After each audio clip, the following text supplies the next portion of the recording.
महोदय शिक्षक संघ शिक्षकों के अपमान को कतई बर्दाश्त नहीं करेगा और उनको न्याय दिलाने का काम करेगा। आज जो संविदा कर्मी डीसी है वो लगातार हमारे शिक्षकों का अपमान कर रहे हैं, उसी के साथ में वो उनको प्रताड़ित और फंदवाई करने का भी काम कर रहे हैं, जिसकी हम शिकायत जिला विशिक्षा अधिकारी महोदय से कर चुके हैं और जिला विशिक्षा अधिकारी महोदय ने अगर इसका जल्द ही संज्ञान नहीं लिया तो हम इस नववर्ष में जो है हम आंदोलन करेंगे। वहीं हमारे लेखा विभाग में तमाम ऐसी कमियां हैं कि लेखा पर्ची शासन में दिखाई जाती है कि लेखा पर्ची सबसे शिक्षकों को दी जा रही है, वहीं लेखा पासबुक सबकी तैयार है, जबकि 2007 से लेकर 2011 तक की अभिलेख कायम है। और मैं आपको ये भी बता दूं कि ये जो अभिलेखों में जो गड़बड़ी की गई थी, जिसकी वजह से 5,57,00,000 रुपए का जो घोटाला किया था, वो भी उत्तर प्रदेश के जूनियर हाई स्कूल शिक्षक संघ ने बुलवाने का काम किया। इस पर की आज शासन से जांच चल रही है। मैं अपने सभी वरिष्ठ अधिकारियों को ये बता देना चाहूंगा कि जब जब जुल्म करेगा सत्ता के गलियारों से, चप्पा चप्पा गूंज उठेगा इंकलाब के नारों से। किस तरह का उत्पीड़न किया जा रहा है शिक्षकों का? शिक्षकों को चेकिंग के नाम पर अगर हमारा कोई शिक्षक 2 या 5 मिनट अगर लेट हो जाता है तो उसको पकड़ने का काम, उसको अनुपस्थित करने का काम किया जा रहा है। वही हमारे ऐसे शिक्षक भी मौजूद हैं कि जो अगर किसी गांव में किसी बीएलओ ड्यूटी के संदर्भ में या किसी संबंध में गए हैं और उनकी फोन से वार्ता हो चुकी है, उसके बाद भी उनको निलंबित करने का और उनके वेतन काटने का काम किया जा रहा है। डीसी जो कि एक संविदा कर्मी है, लगातार हमारे शिक्षकों का अपमान करने का काम कर रहे हैं, जो कि हम कतई बर्दाश्त नहीं करेंगे और जिला विशिक्षा अधिकारी महोदय ने इसका जल्दी संज्ञान नहीं लिया तो हम आंदोलन के लिए तैयार हैं। और वहीं हमारे लेखा विभाग की सारी कमियों को हम लोग जो है शासन और प्रशासन के सामने खोल कर रहेंगे कि जो घोटाले आज तक होते आए हैं, जो एरियर के नाम पर घोटाले होते हैं, जो जीपीएफ के नाम पर घोटाले होते हैं, हमारे किसी भी शिक्षक का जीपीएफ रजिस्टर अभी तक तैयार नहीं है। और उसकी वजह से जिस बाबू के पास अगर लोधा ब्लॉक है, लोधा ब्लॉक के अगर बाबू के पास जाते हैं तो जो अगर कोई हमारा शिक्षक अगर उनको धन देने का काम करता है तो उसका जीपीएफ सही बन जाता है, वरना अन्यथा स्थिति में उसके जीपीएफ को कम कर उसका शोषण कर। उसमें हमारे क्रांति अध्यक्ष के रूप में हमारे योगेश त्यागी जी और नरेश कौशिक जी क्रांति महामंत्री और कोषाध्यक्ष सुरेश जी को चुना गया, निर्विरोध चुना गया था।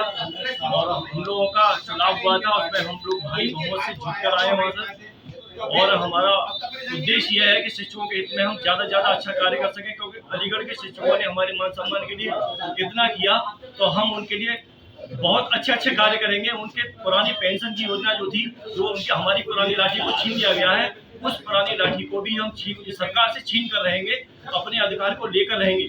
और इसके लिए हमारे प्रांतीय हमारे पेता के नेतृत्व ने इसके लिए भूमिका बना रखी है कि इतना जोरदार विरोध होगा कि हम इसको जो है आंदोलन को इतना उग्र बनाएंगे कि सरकार को इसका हमारे सामने झुकना पड़ेगा। और हमारे सबसे बड़ी परेशानियां हैं कि अध्यापकों से जो है अध्यापकों शोषण किया जा रहा है, सरकार द्वारा शोषण किया जा रहा है।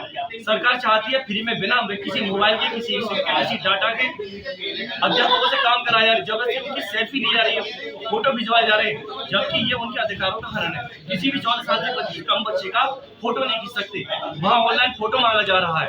ना तो कोई हम फोटो देंगे, न ऑनलाइन हाजिरी देंगे हम। अध्यापकों का अगर कोई विरोध करता है, उसका कुछ शोषण करता है, उसके लिए हम जो है जान माल के लिए तैयार हो जाएंगे।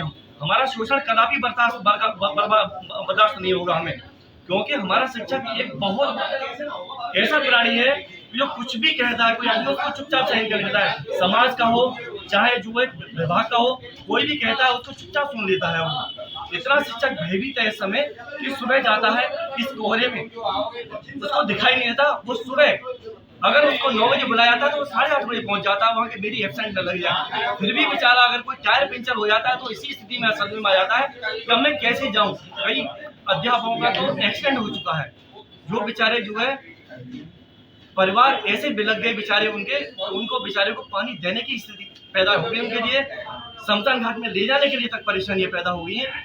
शिक्षकों का इतना उत्पीड़न किया जा रहा है, इसके लिए हम शिक्षकों ने जो हमें अलीगढ़ से सम्मान दिया है, प्रदेश के लिए सम्मान दिया है, हम उसको बेकार नहीं जाने देंगे। शिक्षकों के सम्मान के लिए हम कुछ भी करेंगे। न तो हम ऑनलाइन उनकी हाजिरी देने देंगे जो गलत उनके साथ किया जा रहा है, न बच्चों की देने देंगे। और जो विभाग में इतने शोषण हो रहे हैं, हमारे जिला मंत्री जी हैं, अगर इनका भी अगर देख लिया जाए लेखा विभाग का कार्य, GPF इनका अभी तक तैयार नहीं है। क्या संगठन इसके लिए भी काम नहीं कर सकता? यहाँ पर 75 जिले के प्रतिनिधि उपस्थित थे और वहाँ से निर्वाचित होकर हम उपस्थित हुए हैं, भारी मतों से निर्वाचित होकर उपस्थित हुए हैं। हमारे सामने शिक्षकों की बहुत अधिक समस्याएं के समाधान के लिए प्रयासरत हैं, जैसे कि पदोन्नति की समस्या, आपके पुरानी पेंशन की समस्या। पुरानी पेंशन हमें प्रदान नहीं की जा रही है, जबकि 4 या 5 राज्यों में पुरानी पेंशन लागू हो चुकी है। इसके अलावा विद्यालय में बहुत सारी छोटी छोटी समस्याएं हैं जिसका कोई निदान नहीं हो पा रहा, जैसे कि सफाई कर्मचारी विद्यालय में नहीं है, कंप्यूटर ऑपरेटर भी विद्यालय में नहीं है, लिपिक भी विद्यालय में नहीं है, इसके अतिरिक्त चौकीदार भी विद्यालय में नहीं है।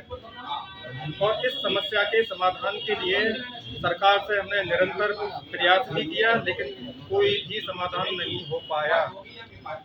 और इसके अतिरिक्त ऑनलाइन उपस्थिति की समस्या, हमने सरकार से कहा है कि ऑनलाइन उपस्थिति में शिक्षकों को किसी प्रकार की कोई भी समस्या नहीं है, लेकिन हम अपना निजी मोबाइल, निजी सिम, निजी डेटा का प्रयोग नहीं करेंगे।